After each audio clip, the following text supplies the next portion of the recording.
Apple has just confirmed its 2025 fall iPhone 17 event. Here's everything you need to know, including when the event is and everything Apple is expected to announce.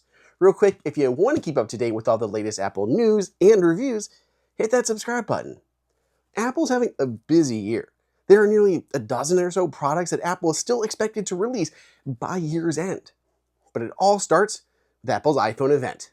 So, to start, when is the event? As has been rumored, the iPhone 17 event will be taking place on September 9th at 10 a.m. Pacific, 1 p.m. Eastern.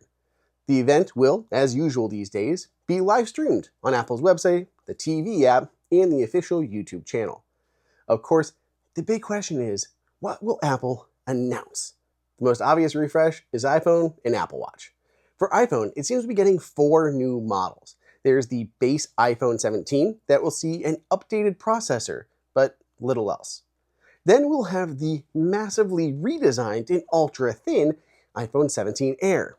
The Air is expected to have a single rear-facing camera, Apple's new in-house modem that was found on the iPhone 16e, a 120Hz display, and perhaps a binned A19 Pro chip, with less GPU cores than the Pro models.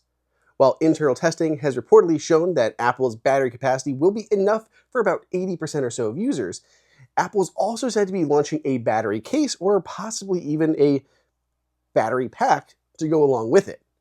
Personally, I think this phone is going to be incredibly popular. What do you all think? Vote down below in the comments on whether you think an ultra-thin iPhone is a good idea or a bad idea. Then we turn to the Pro models. The iPhone 17 Pro and iPhone 17 Pro Max will have a slight redesign with new camera bumps. That will also be to support one of the big new features, upgraded cameras. We will get a new 48 megapixel telephoto lens on both, making all 3 cameras that high resolution. In addition, the Pro Max model may get variable zoom telephoto lens capable of going from 5 times to 8 times. And just this week, we heard that the Pro models may get reverse wireless charging, exclusive to Apple Watch and AirPods at up to 7.5 watts of power. Not to mention, better thermals with vapor chamber cooling. Of course, these will have other improvements like an A19 Pro chip, a new anti-reflective display, 12 gigs of memory, and 24 megapixel front-facing cameras, and more. So moving to Apple Watch.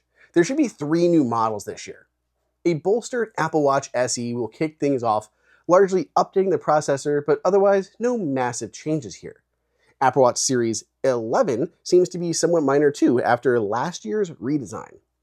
They should have the new S11 chip on the inside, which can improve battery life, which is sorely needed. And blood pressure monitoring may, I repeat, may happen, but nothing has been concrete on that front. Apple Watch Ultra 3, though, should be a bigger upgrade. It'll get much of the tech that the Series 10 got last year that never made it into the updated Ultra 2 from last year. We're talking a display with better viewing angles and the improvements to the S10 and S11 chips.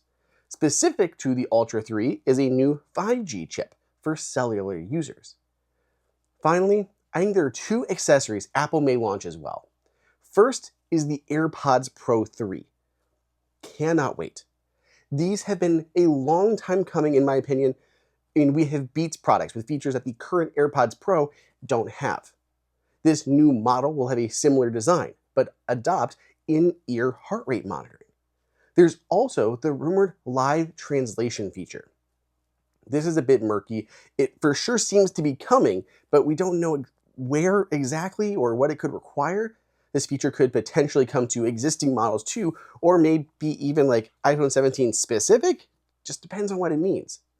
Smaller changes for the AirPods Pro 3 will include an updated case design with a hidden light and tap controls instead of the button on the case, plus better ANC and better audio quality.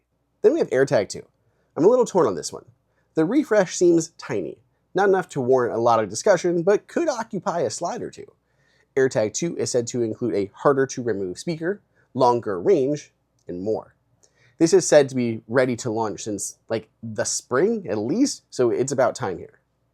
Now, that's it. That is all I think we'll see at this event, other than like cases and lanyards for the new phones and probably some Apple Watch bands. That means we'll have a laundry list of products that will be coming later this year. I think as soon as October, We could be getting an M5 Apple Vision Pro, M5 iPad Pros, a new Apple TV 4K or 2, and refreshed HomePod minis.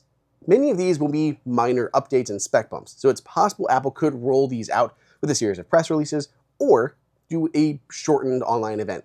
Remember the October 30th event we got? We'll see.